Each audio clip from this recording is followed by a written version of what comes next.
Yes, আজকে আমাদের ফ্যামিলিতে যোগ হয়ে গেল নতুন একটি মোটরসাইকেল। সো আজকে আমরা কি মোটরসাইকেল কিনছি, কত টাকাতে কিনছি, সবকিছু ইনফরমেশন থাকছে আজকের এই ভ্লগে। এন্ড ভ্লগ শেষ করে আমরা গিয়েছিলাম ভরপুর ডিনার করতে বাফেটে। সো হ্যালো এন্ড আসসালামু আলাইকুম এভরিওয়ান, কি অবস্থা সবার, কেমন আছেন? আজকে যাচ্ছি রাতুলের জন্য বাইক কিনতে। সো রাতুল অনেকদিন ধরে বলতেছিল আমাকে একটা বাইক কিনে দাও, বাইক কিনে দাও। সো রাতুল আজকে ফাইনালি টাকা পয়সা জমায় আজকে বাইক কেনার জন্য বেরোচ্ছে। সো আজকে আমরা একটা উবার কল করে চলে যাচ্ছি হচ্ছে ডিআইটি রোড রামপুরায়। আপনারা সবাই জানেন রামপুরাতে বিশাল বড় একটা বাইকের মার্কেট আছে। সো বেসিক্যালি আজকে আমরা যাচ্ছি একটা ইউজড বাইকের মার্কেটে। এন্ড যেহেতু আজকে ফ্রাইডে ছিল, রোড একদমই রাশ ফ্রি ছিল। সো কথা বলতে বলতে আমরা চলে আসছি রামপুরা ডিআইটি রোডে। সো এইখানে আসা মাত্রই জাস্ট অবাক করা বিষয়, একটা দোকানে গেছি আর একটা দোকান থেকে আমাদের বাইক কেনা হয়ে গিয়েছে। সো এখানে প্রিমিয়াম সেগমেন্টে কিছু মোটরসাইকেল দেখতেছিলাম, এন্ড এই পাশে ছিল 4B, জিক্সার, পালসার, সব ধরনের সকল সেগমেন্টের বাইক ছিল এই শোরুমে। সো ইয়েলো কালার সবারই পছন্দ আমরা জানি, বাট আমার কাছে কেন জানি পছন্দ না। আমরা দেখতেছিলাম হচ্ছে মেরুন এবং ব্ল্যাক কালার। সো পাশাপাশি 4Bও ছিল, ভাবছিলাম 4B নিব, বাট রাইডার যেহেতু নতুন, সো তাই আমরা 4Bটাকে স্কিপ করে আমরা দেখতেছিলাম হচ্ছে জিক্সার মনোরন। এটা আমাদের বাজেটের মধ্যে বেস্ট একটা বাইক ছিল।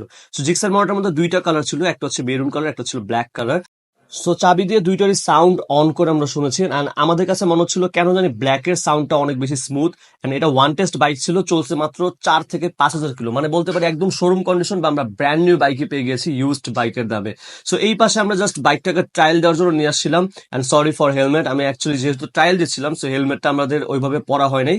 সো ট্রায়াল দেওয়ার পর দেখলাম সব ঠিকঠাক আছে, অ্যান্ড আমি ট্রায়াল দেওয়ার পর বললাম যে বাইকটা নিয়ে নাও, অ্যান্ড তারপরে আমরা বাইকটা নিয়ে নিলাম অলরেডি। অ্যান্ড টাকা পয়সা রেডি করতেছিলাম, রাতুলকে দিছি। রাতুল অনেক বেশি এক্সাইটেড ছিল বিকজ অফ এটা ছিল তার লাইফের ফার্স্ট মোটরসাইকেল, আর সেটা ছিল জিক্সের। সো আমরা টাকা পয়সা রেডি করে ভাইয়াকে দিয়ে দিচ্ছি, অ্যান্ড টাকা পয়সার হিসাব শেষ হওয়ার পরে আমরা শোরুম পেপারে রাতুল সিগনেচার করে তার বাইকটা তার নামে নিয়ে নিয়েছে। অ্যান্ড যেহেতু সে ফার্স্ট অনার ওয়ান টেস্ট বাইক কিনেছে, তাই তাকে কংগ্রেচুলেশন। সো বাইক কেনার পর আমরা চলে আসছি ধানমন্ডি 15-তে, অ্যান্ড এবার প্ল্যান হচ্ছে আমরা বাফেটে ডিনার করবো। অ্যান্ড বাফেটে আসার পর আমরা অনেক বেশি কনফিউজড ছিলাম বিকজ অফ ধানমন্ডির যতগুলো বাফেট ছিল আমাদের সবগুলো ট্রাই করা শেষ, অ্যান্ড সবগুলোর এক্সপিরিয়েন্স নেওয়া শেষ। তো আমরা ট্রাই করছিলাম নতুন একটা বাফেট ট্রাই করবো।